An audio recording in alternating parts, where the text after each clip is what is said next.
Hi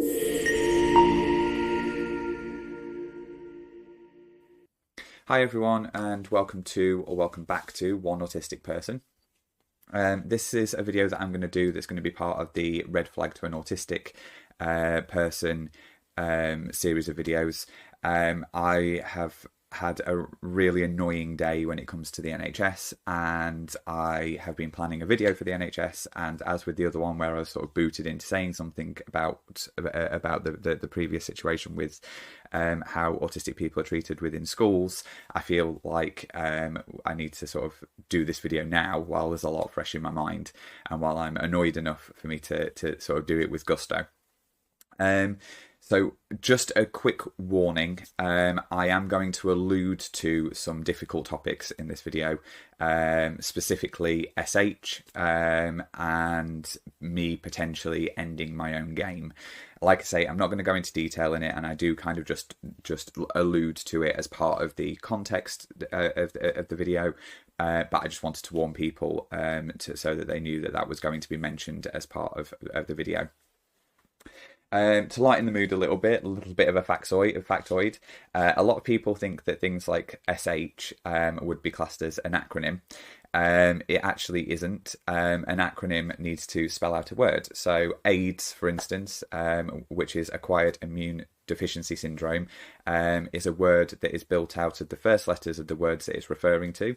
So AIDS, spelling AIDS. Actually, SH, like DNA and PC, is actually called an initialism, and it's you say the letters separately. So so PC stands for personal computer. I'm not going to say DNA because it's a tongue twister for me. The name of the full name of DNA, but just a little bit of a factoid there to lighten the mood a little bit. One from talking about that bit, and also going into what's going to be quite a grim video, I'm afraid. So what I'm going to do is kind of talk about some of the things that I have personally experienced within the NHS, which is extremely frustrating. Starting with what happened today. So I have submitted some information to my GP that I got from a private diagnosis that I need to speak to them about. So I submitted that to them, and then they said I need to phone in the morning to speak to somebody in reception to see whether the doctor's available for them to then potentially call me back tomorrow. So we both know that call needs to happen, yet I've got to call them in the morning, something that I find really difficult. I find answering the phone really difficult, but actually making a phone call is extremely difficult. And I find it extremely distressing. And then I've got to wait for the phone call later, which is also distressing to me. And they said they might not be able to, so I'm now worrying about the fact that I might not be able to speak to them, and I really need to speak to them because there's medication changes and all sorts of things that I need to speak to them about. So they really haven't taken into consideration that many people don't like doing that, and it's absolutely inconvenient. And I don't to anybody, it's inconvenient to have to ring and then wait for a phone call back. When they know that phone call has to happen, why are they not just saying, we'll get the doctor to call you tomorrow? It doesn't make any sense. So it makes no sense. It's inefficient. It's utterly inefficient for me to ring up, to take up time of a receptionist, for them to then speak to a doctor or put it through to a doctor, for a doctor then to ring me back, when actually they could just get the doctor to ring me back. I know that it's probably policy. I'm not saying that it's people in the surgery's fault necessarily, but it makes no sense. It absolutely makes no sense. It's not fit for anybody. It's not good for anybody in that situation. The doctor could have planned it so that they knew that a quiet period in the day tomorrow. They could have had a look at the paperwork that I've sent over before I speak to them, which I'm sure now won't actually happen. So it's going to have to be that I have to explain it, and it's extremely complex. I've been diagnosed with a few different mental health issues, one being complex PTSD. So it's a difficult thing to discuss. Which, like I say, comes with medication changes and discussions around having to see a clinical psychologist, and which is going to take forever, I'm sure, but that's going to be another thing that I'm sure that I'll moan about at some point. I'm probably looking at a few years before I'll even be able to see somebody about it because of how under-resourced everything is at the moment. But this then led into me thinking about all of the other times these things have happened. So when I was going to see, the reason why I ended up getting a private diagnosis was because I didn't plan to. I wanted to actually go through the NHS for this because I thought it would in some ways be easier. I was wrong, I think, but I'm not sure now because of this situation. But when so I went to the doctor. So the timeline of me being referred to mental health services was I went to the doctor. I had an appointment with the doctor. They referred me to mental health services. Mental health services rang me about a week later on a withheld number, and I didn't answer. I didn't answer the phone. They don't leave answer phone messages because for privacy reasons. They won't leave answer phone messages. So they then sent me a letter telling me that if I didn't they tried to contact me. They said 4 times. I only had 1 missed call from a private number, and none from a local number, and none from a number that I went through everything. None from a number that I could see was at all anything to do with mental health services.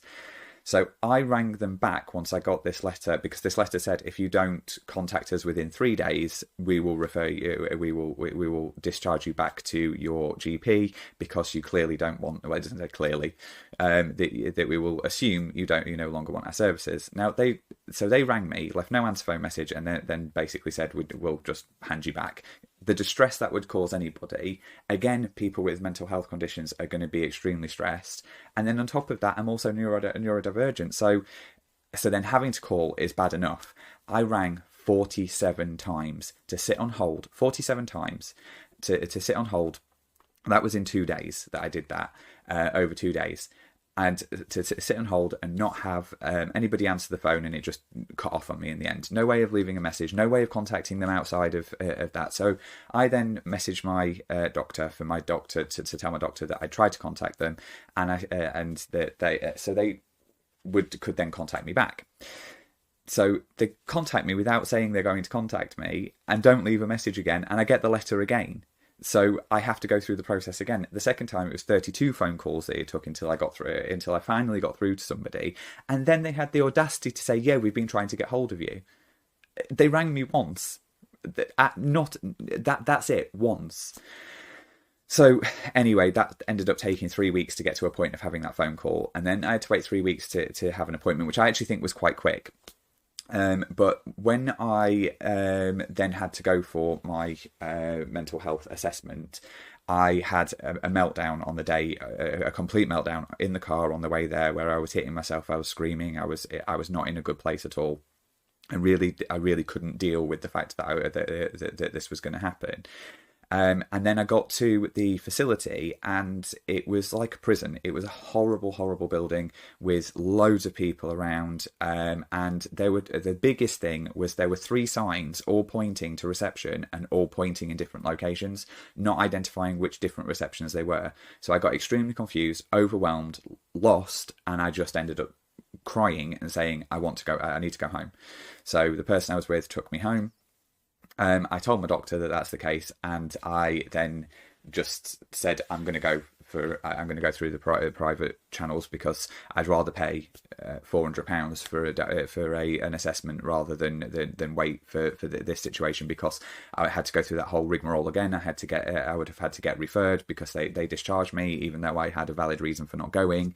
They discharged me back to my GP. My GP would have had to refer me. Oh, I forgot to say that I had to speak to my GP twice. I think I only said it was once. It was twice. I had to speak to them about the fact that they hadn't contacted me in the first place. So that's the other thing as well, that I still hadn't heard from them, and they were saying they hadn't heard anything back from them as well. So it was the GP basically admitting that they don't contact them. So that was a huge issue for me, and it would have just kept on going, because I can see that I would have just struggled with that place. I'd have had to speak to them about where I would need to have gone. It was just too much for me. And when you already have mental health issues, that it makes life very, very difficult when it comes to those kind of situations. And there was no directions, there was no explanation of anything, there was no help at all, unless I rang them, but which is what I was told I should have done. But it was taking me 47 or 32 times to get through to them. well, the 47 times never got through. So actually, we can put all of those together, and we can say it took 79 phone calls for me to be able to actually get through to them. That's not gonna work on a day when I'm stood there and I've got half an hour until my appointment. So yeah, not fit for purpose from the fact that, and the phone call situation, the fact that people know that I am neurodivergent and yet don't seem to understand the fact that I really, really struggle with telephone calls. There are various reasons. I'm sure many people will understand that telephone calls are like my enemy. They're a nemesis to me. I absolutely hate them, and I hate them even more when I have to make them, more than when I have to answer a call. If I know that a call is scheduled and it's going to happen, and that person rings me, I can deal with that phone call. Actually having to physically make that phone call, to transition into making that phone call without being jarred into it by the actual phone ringing, is an absolute nightmare for me. It's like knowing I've got to ring the doctors tomorrow. I am panicking. I'm overthinking it. I am going through every possible option in my head of what's going to happen. Are they going to help me? They're not going to help me. Everything that you can imagine. And I know I'm going to have to actually do that tomorrow, and it's all encompassing to me today. And it will be all-encompassing to me afterwards. So for most of the day today, since 1 o'clock when I got the message from the doctors that that's what I've got to do, and all the way through tomorrow, because I'll be so dysregulated I have to regulate myself again. So that's 2 days out of my life that's going to take up. So that's specifically with my GP and the mental health side of things.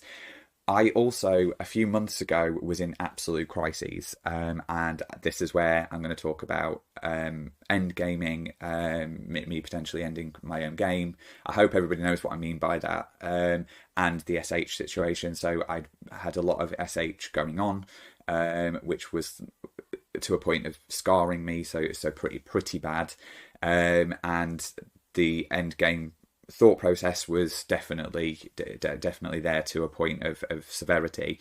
So I rang 111 and 111 in this country, you have 999, which is the emergency services, and 111 is the less emergency kind of services. And yes, you are supposed to ring the 999 if you are in that end game situation, but I wasn't at the point where I was actually ending the game, so I thought that I needed to ring 111 because I thought I would get help from them. I told them about it. I explained to them my situation. When I said that I was autistic and I'd been recently diagnosed, she laughed. She laughed at me on the phone, and I was like, "Oh my god!" And then I explained the situation. Obviously, extremely upset at the time, and she said, "Well, what do you want us to do about it?" That was her response. Apparently, this is a trained mental health professional that speaks to people on the phone, or should be speaking to the people on the phone about these situations quite regularly. We're told there's a mental health crisis in this country. I would say that having to speak to people like her probably doesn't help the situation. I was very lucky that I came back into the room where my housemate was, and my housemate talked me down and helped me through that situation. Had I been on my own, I don't know whether the game would have been ended because of how I was feeling at that point. But I couldn't. I said, my response was, "Well, I want you to help me," and she went, "Well, how do you want us to help you?" I don't know. I did say something quite nasty and sort of said that would happen. And put the phone down, because I don't know what else I could have done in that situation. I don't know what I'm ringing you because I don't know. I'm in crisis. You are a crisis team. One of the other things that I've had recently as well from a doctor, from somebody in the mental health side of things, was suggesting that masking was the solution to all my problems. That I should just start masking again. No. Masking is extremely damaging. Masking is one of the big reasons that I have CPTSD in the first place. The reason why my mental health is so bad is because I have masked for so many years. I haven't been myself, and I am not about to go back to not being myself to make other people happy anymore. Because let's face it, that is what masking is. Masking is making other people happy. It's not making us happy. It makes us fit in, so therefore we feel a bit better about the situation in the moment, but it's not it's not a long-term solution. I am going to do another video around masking. It is going to be one of the videos that I do that is a bit more ranty as well, because it really is frustrating that we are expected to, and that we are suggested to by people from in the mental health career, that we should mask as a solution to our problems. It is not a solution. It is part of something we have to do sometimes, as everyone does. I am not saying that people don't. Everybody masks. Neurotypical people mask. Everybody masks in social situations. But they don't mask everything about their behaviour. They don't mask their whole life. They don't mask everything. They don't not be themselves completely at every possible interaction, including sometimes to themselves. It's not the same.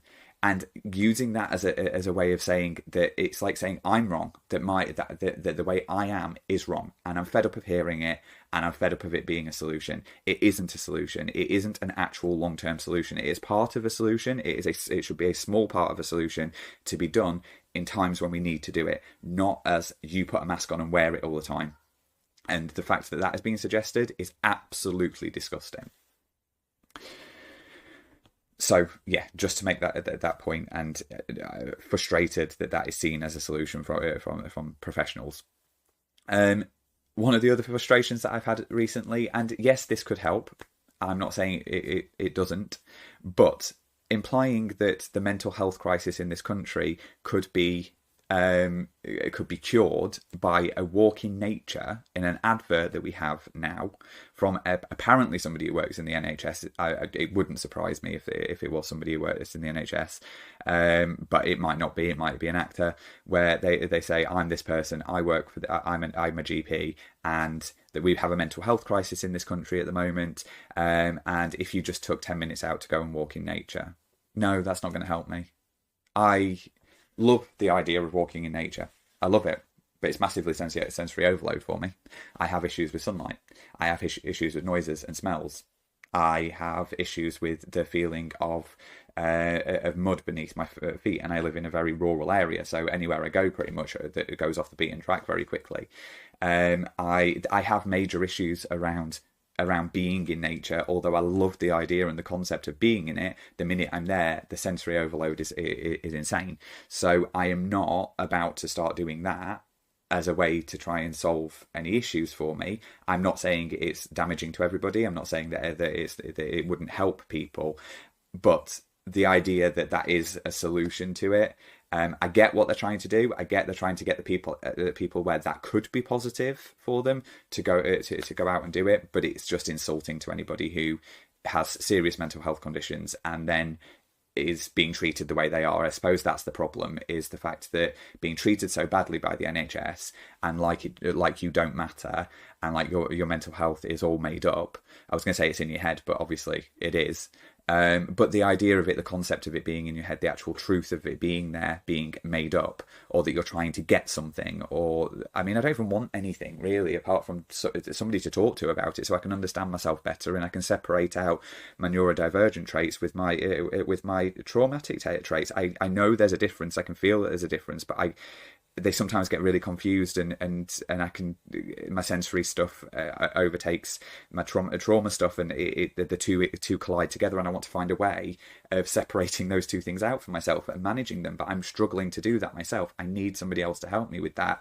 A walk in bloody nature is not going to do that for me, and it isn't going to do it for a lot of people, and I just think it's insulting to people who have got serious mental health conditions, long-standing serious mental health conditions, not people who have going through a transient period of depression, which is real and it is just as bad. I am not saying it's not just as bad, but it is transient for those people, and walking in nature and exercising and things will potentially solve that problem for them.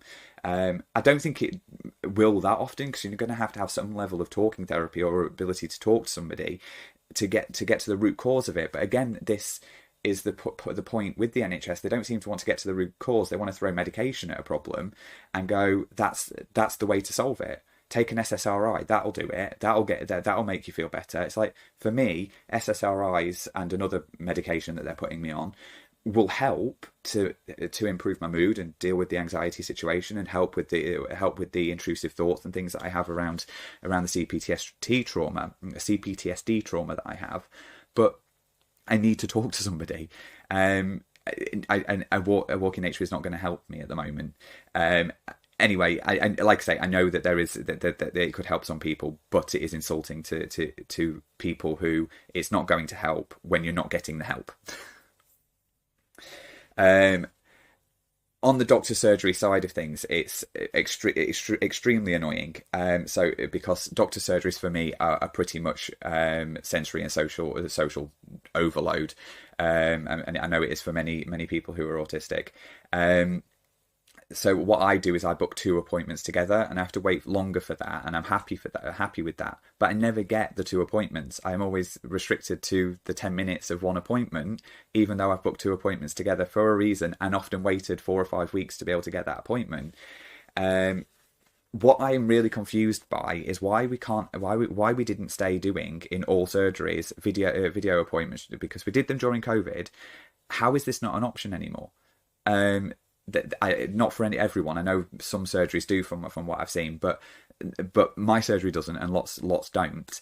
It's absolutely ridiculous, and mine don't really have a true online service of any kind. I can message them, but it's complicated. I have to go through the NHS app, not there's anything to do with the surgery directly, and it can take up to 2 or 3 days for them to get back to me at times. So I don't know whether it's going to be picked up or it's not going to be picked up. It's there's no truly online facilities. Their efficiency of their service is terrible. As I said before, my mum was telling me about when she was trying to book an appointment. So what she has to do, she has to go online to do a triage thing online. She then has to phone them. So she has to put the online thing in herself. Then she has to phone them herself. Then she has to be told whether another online triage. So she does the online triage. She has to ring them for them to go through the online triage with her. Then they will arrange a callback if they feel that it's necessary. And then if it's face-to-face, you'll get told after having that callback that you need to go for a face-to-face appointment. Now, my mum knows that it needs to be a face-to-face appointment because of the fact that it's related to something that she needs the doctor to physically see. So, and it's not something she can take a photograph of and send or anything like that. It's that she needs them to feel it and touch it. It needs to be something that she has somebody actually physically there with her to check. So, why all of the rigmarole there? It's taking time out of my mum's time to do the online thing and to make the phone call, but it's also taking time out of the receptionist time to do the phone call, the doctor's time to do the callback, and then a face-to-face. But you can't. That's the route you've got to go down. You can't cut any of that out, and it's ridiculous. No wonder they're saying they're under-resourced. They're not under-resourced. They're inefficient. That's inefficiency. There's a load of stuff there that could be taken out of the equation, which would mean that they would be more efficient because they wouldn't need to do so many callbacks. It makes no sense. And the point I was trying to make on the sensory and social overload, sorry, I'm jumping all over the place a little bit here, was that there's no. So I make those two appointments, but then I'm rushed through it, because the reason why I do the 2 appointments is, one, because I take ages sometimes to say what it is that's actually wrong, and I will monologue and I'll lose my train of thought, and I'll go like I have with this, and I'll jump all over the place, and that is really, really frustrating. That I then, cause quite often the 2 times that I've been in the last few years to go for an appointment, I get very lost, and then I'm told basically, well, we've got to sort of wrap it up, even though I've not really got to the end of anything, and I haven't been able to be seen over the things that I've gone there for, because I've probably gone off on a tangent about something that I didn't really go there for in the first place. So. And so there's no allowance for that. Whereas if I had the 20 minutes, I would have had enough to go, actually, this is why I'm here, once I've got over the stress of waiting. Because the last time I went to the doctors, I was meant to be, I was asked to be there at 3 o'clock. I got there at 22, because, early for everything, because there's no way that I'm going to be late. And I didn't get in until nearly 5. That's how long I had to wait. The thing that I didn't understand is that it seemed that there was nobody going in and out of the doctors. Nobody came out of the doctor, and then I went in. So I seemed to have waited 2 hours for her to type up notes or something. I don't know what it was that she was doing, but nobody had gone in and out of the doctors. But obviously, I don't know what she was doing. But I was there for 2 hours and 20 minutes. in a situation where I am in utter sensory overload, and I was pacing. I was sick once in the toilet. It was horrendous. It was really, really bad, and to be waiting that long to go into an appointment is just ridiculous. And I think that the reason why I went in was because of inefficiencies, that she was trying to catch up on stuff and maybe lost track of time or something. I don't know, but absolutely ridiculous. I know the 20 minutes was me, but 2 hours later is just wrong. So I've been looking at, due to the fact that I've been recently diagnosed with CPTSD, I've kind of been looking into the PTSD side of things, and I think this is indicative of where the NHS is terrible. So I'm going to kind of moan on a little bit about it from this perspective because it's relative to me, so I can talk about it, but also it is also it seems to be a really generally major issue here. So PTSD is quite prevalent within people who are autistic. 32 to 45% of autistic people will experience PTSD symptoms at some point in their life, which the general population is less than 5%. So it's considerably more. I was reading this on. I was reading the information that I'm going through now on the Autistic Society's website, and they did some research in a research group that they do called, I think it's called Respect Lab, and it was a study that was led by, I think it was somebody called Anita Kumar of King's College London, explored the experience of trauma and PTSD symptoms for autistic adults. Many of the symptoms were similar to the general population, but some of the themes did emerge that may impact on treatment. So this is basically what they found. So individuals described difficulties separating which parts of their identity were related to underlying neurodiversity. I want to sort of have issue on the fact that the Autistic Society is using the word neurodiversity to refer to neurodivergent people. Another video that I'm doing soon is to talk about the difference between neurodivergent being neurodivergent and neurodiversity, because they are two separate things. Disappointed in that. Anyway, individuals describe difficulties separating which parts of their identity were related to underlying neurodivergency and which were related to their later trauma experiences. Many individuals developed an interest in trying to understand their traumatic experience, and for many this developed into an intense interest. So that's been what it's been like for me. So I like I say, I know there's a difference between the two, but they also butt heads with each other. My sensory differences butt heads with my trauma, because you can get sensory sensitivity due to having PTSD, but I don't know how much of it is related, because they are different. I can feel there's a difference to it, and I can feel that that things are trauma related and things are related to my neurodivergency, but I'm not certain sometimes which ones are attacking me at any given time. But it's more as well the fact that my autistic traits exasperate my PTSD traits, and my PTSD traits exasperate my autism traits. So when I'm in a spiral of that being the case, I can become very, very ill very, very quickly, and I feel like a very weird out of body experience when those things happen.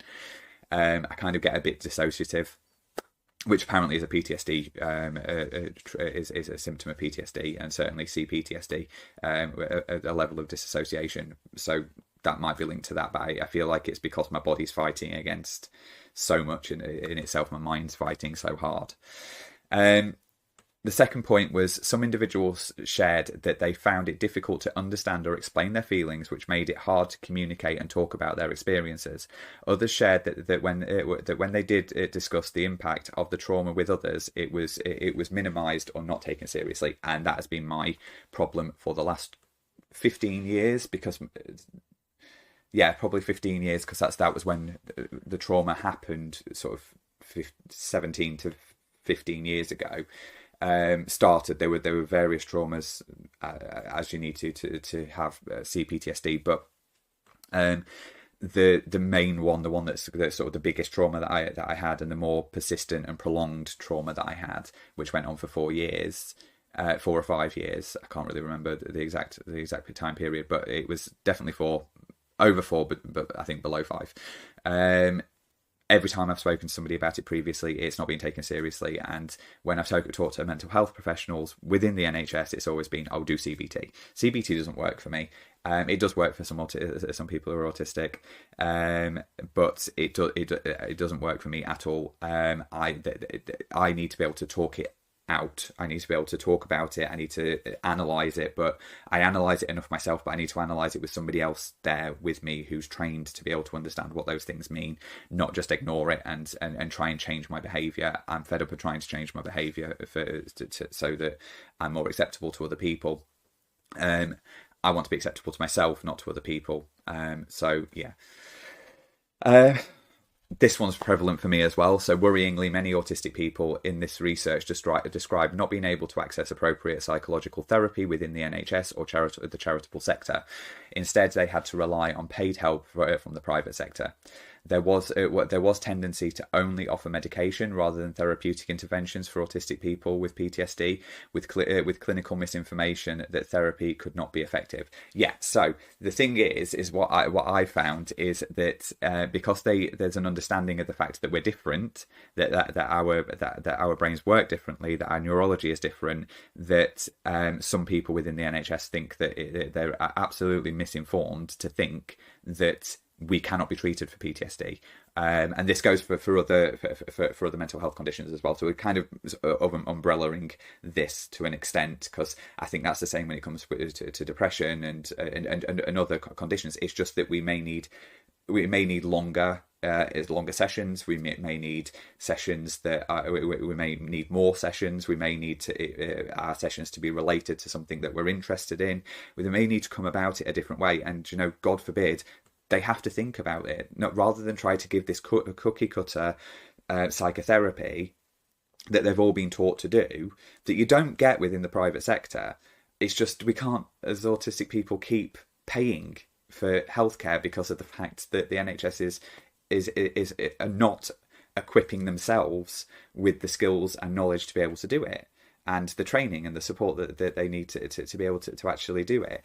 And if they gave us individual care plans around mental health, then it would be clear that they can help. And they have the ability to be able to help us. It's just that they've got so used to going, this is how we treat people. We treat people with CBT, we treat people with DBT, or we do a bit of, or they're psychotic. That's kind of what you've got. You've got either CBT, DBT. So CBT is cognitive behavioural therapy, where you train your brain into thinking that what you're thinking is wrong, and you need to change the way that you're thinking. You need to change your thought process. Obviously, that's extremely difficult for a lot of autistic people. Trying to change our thought process is extremely difficult. One of our traits quite often is that we have rigid, inflexible thought processes. Changing the way we think, to me, it just sounds impossible to change the way I think. I may be able to change the way I act, but I can't change the way I think. As I've said, changing the way I act has been extremely unhealthy for me, and has led to me being in the situation that I am with the current diagnosis that I have. DBT is dialectic behavioural therapy, and from what I can see about dialectic behavioural therapy, is it is more about behaviours, and it is more about understanding yourself. It's a lot longer, but it's very self-led, and so is CBT. But the thing is, I can do CBT and I can do DBT at home. There is plenty of YouTube channels that teach both. There's plenty of online courses that you can do for it. You don't need a therapist to do it. You don't need the NHS to do it. They basically just throw paperwork at you and tell you to do it this way anyway. They might give you a bit of talking therapy, potentially 6 sessions. How you can sort out major life-changing issues to the point of having a mental health condition in 6-hour sessions, 6 50-minute sessions, I don't know. But anyway, the lack of research means we do not know how effective current PTSD treatments are for autistic people. In the meantime, common practice is to follow the general population recommendation for PTSD, which is the nicest guidelines from 2018. These recommend treatments should be appropriately adapted for autistic people and their individual needs in areas such as communication, language, processing, sensory, and intense interests. If you want to have a look into that, if you look up Peterson et al. 2019. That'll give you more information on that. I will also see whether I can find that, because I didn't actually look that one up, and I'll link it. I looked up the previous study that I mentioned, that they'd done in the Respect Lab. But I didn't look that one up. But yeah, that makes absolute sense. We are going to need to be communicated differently. Language may be difficult for us. We may communicate differently. We may perceive communication differently. We may take things literally. We may speak literally. Processing, obviously, there's a lot of potential processing issues with people who are autistic, and we may take longer to be able to go through any kind of treatment when it's talking therapy, because we're going to have to consider everything, and again, because we're very rigid quite often within our thought processes, that can also have major issues around how long it takes us to process something. We may need a lot longer to be able to process something, but in the meantime, not just being thrown out and said, that's it, you've had your sessions. Obviously, sensory issues, they need to take that into consideration when you're having your sessions. And the interest side of it, I think it could be really helpful from what I've seen, that if the PTS treatment that is, they do it a lot with children around various different treatment plans in relation to mental health, with intense interest, is that you focus around the person's intense interest in how to manage and deal with the situation. And I think for me that could potentially be really helpful, and I hope that I might suggest that when I do finally get to see a psychologist, whether we can have a look at that as a potential option. But these aren't being offered. This is the thing. Those things are not being offered because there's misinformation on the fact that people think that we're untreatable, which is horrible. The idea that we are an untreatable area of the human race is absolutely diabolical. And when it's completely untrue, and the information is there from guidance from NICE, which are the guidelines that are given to the NHS. It's just absolutely terrible. And then on top of it, we're being treated in a way where there is no accommodation made for us whatsoever. And I would argue that the accommodations that I'm saying about, with having better online access, to not having to ring up to speak to somebody, or not having to when there's an obvious need for that phone call, I would say that would help neurotypical people. That's not just helping neurodivergent people. That's helping neurotypical people, because it's not wasting their time. It's traumatic for somebody who's neurotypical to make that phone call. They don't really want to make it. They don't want to have to do that. Whereas if they get a phone call, then that phone call's arranged for them. It just makes more sense. It's more efficient to the NHS, and it's better for the patient. It baffles me beyond belief. Treatment for PTSD is obviously going to be different for neurodivergent people. We process things differently, and it baffles me that there is not more research into this. We keep being told often by the NHS that there's an autism diagnosis epidemic, which obviously ridiculous way of putting it. There are more people being diagnosed for various reasons. We don't know whether it is due to the fact that it's more prevalent, or it's just the fact we're getting better at diagnosing autism. But yes, there are more people being diagnosed with autism. So it's obviously not an epidemic, and I hate the fact that it's being called that. And I know it's being called that by people who work in the NHS, because I've heard it called that by somebody I know who's a nurse, who is also terrible when it comes to mental health problems and understanding neurodivergency. So, which I found baffling, that she's a consultant nurse, yet she can't identify when somebody has mental health conditions, including her own family. And they just allowed that to snowball because of the fact that she didn't see it. And when I sort of mentioned it to her, she said, well, that's not where I'm trained. I thought everybody in the NHS was trained to at least be able to identify when somebody is having a mental health crisis. But anyway, so you would think that one of the main reasons we need to use their service, so most people who are most autistic people are going to probably use their services for mental health. It's something that is quite prevalent within the autistic community. A lot of us do have mental health conditions, and it's probably highly likely that PTSD is something we suffer from. 32 to 42 30 there what was the numbers, 32 to 45% of us apparently are going to experience this at some point in our life.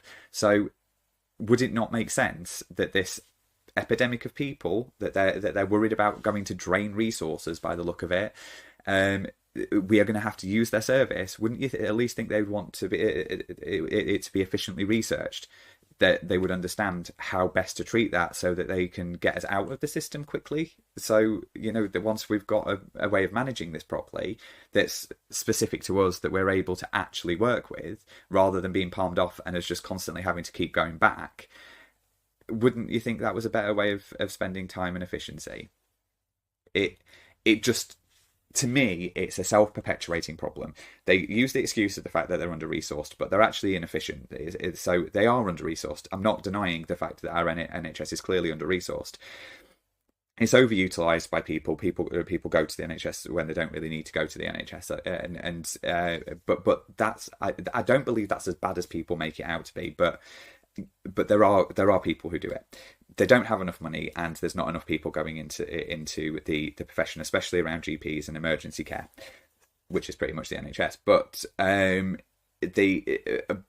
there are reasons for that. I'm not going to get into them because they're political, and I'm not going to put my political thought process into that at this moment in time. But you would think they would try their best to be as efficient as possible and try not to waste their time. And I just feel like, from my experience of it, it's wasting time as well as doing nothing for patients and just making situations worse.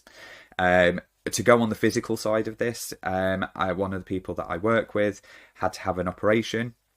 5 years she was on a waiting list for this operation until it got life-threatening. She kept telling the NHS and going into A&E, and the situation basically got to the point of her being very close to dying. She had to pay for private healthcare because she couldn't get the treatment from the NHS because it wasn't risky. She wasn't at high enough risk, because the thing hadn't got to the point of where it was so critical that it was emergency care. That is ridiculous. Would it not be better to give her the surgery before it got to the point of it being critical? But the reasons why that's happening is obviously there's a lot of people on the waiting list and there's not enough people to do it. But the fact that that's happening is just absolutely disgusting. And the reason why we have a mental health crisis here in this country at the moment is because of various reasons. There are obvious various reasons why that's happening, but one of the reasons is the NHS itself. The fact that it's not highlighting these things, that it's not that they're not put, when somebody goes to them in the first place, they're just chucking them on medication rather than actually trying to find the root cause. And that doesn't mean necessarily they have to have talking therapy. Sometimes just a discussion will lead to an understanding of where something comes from. But I don't believe those things are even really truly happening. So from my perspective, to end this video, every time I personally interact with the NHS, I have a strong negative reaction, and I'm coming to realise that they are one of my CPTSD triggers, and that's extremely concerning to me, because I've realised that that for many years I have felt extremely anxious. To the point of panic attacks, to the point of meltdowns, to the point of shutdowns, to the point of being extremely ill over the thought of just speaking to my GP, because they are not. I don't feel they're there to in any way, shape, or form for me. I feel like they're against me, because of the fact they've never listened to me, and the fact that I've had to go for private assessments for everything, that I've ended up getting the diagnosis that I've got, and it's not like that because I paid for a private diagnosis that the diagnosis would be any different. That the things are clearly there. It's just that I had to go down I couldn't have waited any longer, and I couldn't go through their way of doing it. It is not accessible to many people. It certainly is not accessible to people who are neurodivergent. It actually feels like it is set up purposely to attack us. That's how I feel. It feels like that the whole system is there to attack me. That everything that I can't do, or that I really struggle with, or that will put me in a worse mental state, the NHS does. It threatens. It threatens. It has long-winded processes. It's that quite often when they contact you, they're very vague. Like I say, the threatening letters that you get about, we'll just refer you back to your doctor. What do you do in that situation? They expect phone calls more than anything else, and so quite often there's no other way of being able to contact them. that it's all very much that you have to continue pushing, that you have to continue trying to get help, which again, that's not good for people who have mental health issues, and it certainly isn't good for people who are neurodivergent. We're not very good at self-advocating. We're not very good at pushing ourselves forward, and consistency of doing those things, and getting tired and burnt out from it, and feeling we are made to feel like we are not important, like what we are going through is not real. Even since my diagnosis, I sometimes feel like it's not real, and that it's all this fever dream that I'm having that isn't real. I have imposter syndrome on many occasions. I kick myself out of it quite a lot now, because I've learned to care for myself and understand the fact that imposter syndrome is a thing. But I think the reason why we have imposter syndrome is, yes, the situation with society as a whole, but actually, how can we not have imposter syndrome when the NHS, the actual service that is there, that should diagnose us, support us, and treat us for anything that we get in relation to that happens to us in relation to being autistic, they don't believe us, or they're telling us that we need to change to fit in with society, that we need to be something we're not, and we need to hurt ourselves. We need to hurt ourselves. That is at the end of the day that we're left to deal with it by ourselves for years and years and years. Even if we are going to get help, it's going to take a really long time. But also that we are told, like I say, to mask as part of a care plan from the NHS. It's not acceptable. It's not acceptable, and it really needs to change. And on that point, I don't know how